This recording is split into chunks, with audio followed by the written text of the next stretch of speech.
Consideró que su tarea consistía en prescribir una moralidad para una civilización que tenía que seguir adelante sin ninguna sanción divina. Tenía razón al cuestionar la historia, al cuestionar la lógica, al cuestionar todas las suposiciones que se habían hecho. Pero cuando llegó el momento de reconstruir algo, la tarea le resultó imposible. Tenía una inteligencia maravillosa, absolutamente maravillosa, pero esa misma inteligencia maravillosa le llevó a un callejón sin salida. Y si no hay salida, ¿qué se puede hacer? Si analizamos las cartas que escribió a principios de enero de 1889, creo que es evidente que estaba loco. Me refiero a cuando las firma como Dionisio o el crucificado. Realmente se consideraba como un dios, soportando todo el sufrimiento de la humanidad. Una especie de figura de Cristo. Pero también creo que eso reflejaba su teoría de que todo hombre debería ser un dios para sí mismo. Creo que Nietzsche comprendió el desafío del ser humano en una frase muy sencilla. Decía que la condición humana era Zwischentier und Übermensch, es decir, algo entre el animal y el superhombre. Y ese es el desafío de la condición humana. Lo que cada uno hace, por así decirlo, con su dote como animal. ¿Hasta dónde puedes llegar en el camino para convertirte en un dios? En enero de 1889, Nietzsche sufrió un ataque en una calle de Turín, abrumado de alguna forma por la simpatía que sintió hacia un caballo que, tal vez debido a una sobrecarga, había resbalado en el hielo. El caballo se cayó y Nietzsche se acercó a él y lo abrazó. Nietzsche era conocido como un filósofo opuesto a la piedad. Pero fue capaz de expresar, en uno de sus últimos gestos al mundo, una profunda compasión por la condición humana que comparten los animales y los seres humanos. La última acción de cordura de Nietzsche fue afirmar su identidad, no como un dios, sino como un hombre lleno de debilidades humanas. Poco después de su ataque en Turín, fue trasladado a un asilo y luego de nuevo a casa de su madre en Alemania. Fue declarado clínicamente loco y pasó sus últimos años bajo el cuidado de su hermana Elizabeth en esta casa de Weimar. Elizabeth permitía que la gente fuera a ver a su hermano, al filósofo, como si se tratara del animal de un zoo. Y quién sabe, como alguien que estaba mentalmente en otro mundo. Se ha especulado mucho sobre la naturaleza de su enfermedad.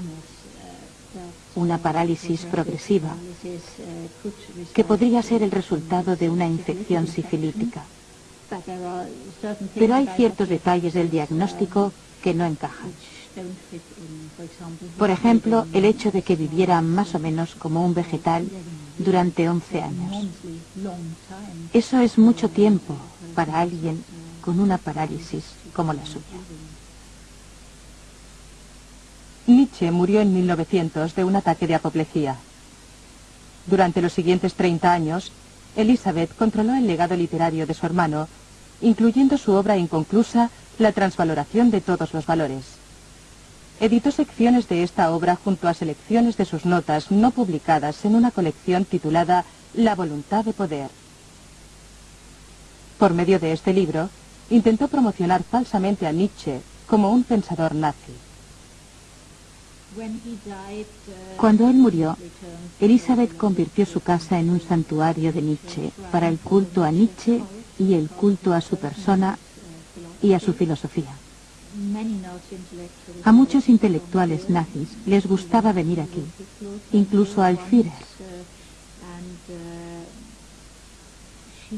Hitler vino en una ocasión. Ella se aseguró de que Nietzsche se convirtiera en el filósofo oficial del Tercer Reich, lo cual era absurdo, pues él odiaba toda clase de nacionalismos. Se podría decir que Nietzsche fue uno de los primeros y auténticos europeístas. Resulta muy difícil discutir la cuestión de la relación entre Nietzsche y el fascismo alemán.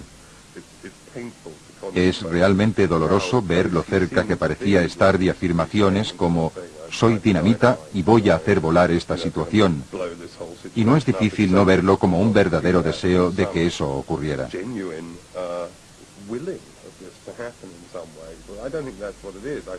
Pero no creo que fuera eso. Creo que, en algún nivel filosófico, entendió la idea de que su filosofía representaba, al ser promulgada, el punto de ruptura, a partir del cual, del après moi le déluge, no veía que pudiera producirse esa posibilidad.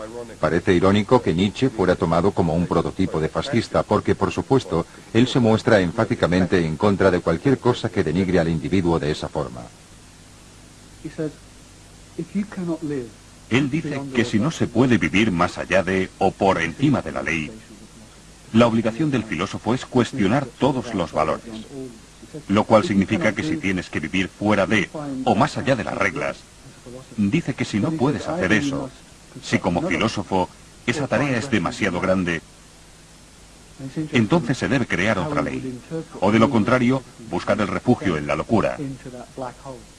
Y es interesante cómo interpretaríamos el significado del descenso de Nietzsche a ese agujero negro de la locura. ¿Acaso esa carga, esa responsabilidad le resultó demasiado grande y se derrumbó bajo el mismo peso de las cuestiones que se planteó a sí mismo? Tal vez esas cuestiones sean demasiado grandes para ser consideradas o pensadas por un solo individuo.